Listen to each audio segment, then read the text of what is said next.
कि एक कैरेक्टर कैसे एक जनरेशन से दूसरे जनरेशन में ट्रांसफर होता है, एक नस्ल से दूसरी नस्ल में ट्रांसफर होता है। लाइक जो कैरेक्टर हमारे बॉडी में प्रेजेंट है वो किस तरह से हमारे पेरेंट्स से हम में ट्रांसफर हुए हैं।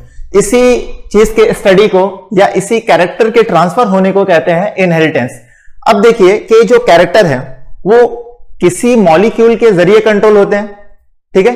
कोई तो मॉलिक्यूल है जो इन कैरेक्टर्स को कंट्रोल करता है और वो मॉलिक्यूल है जो एक जनरेशन से दूसरे जनरेशन में ट्रांसफर करता है।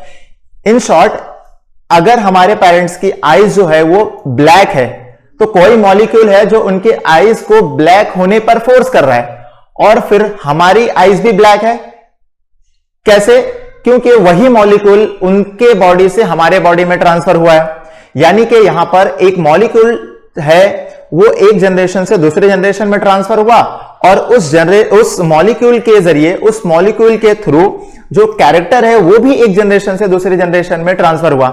अब ये जो मॉलिक्यूल है इसी को हम कहते हैं जेनेटिक मटेरियल। इसी को क्या कहते हैं? Genetic material. यानी कि ऐसा मटेरियल जो एक जनरेशन से दूसरे जनरेशन में ट्रांसफर होता है और कैरेक्टर्स को कंट्रोल करता है, ठीक है।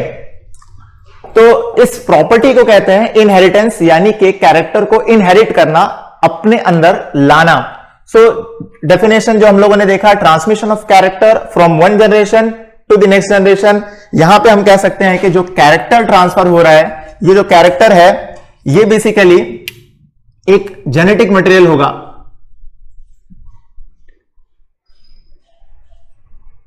Genetic material. सो आप इसी को इस तरह से भी डिफाइन कर सकते हो, transfer of genetic material from one generation to the next generation.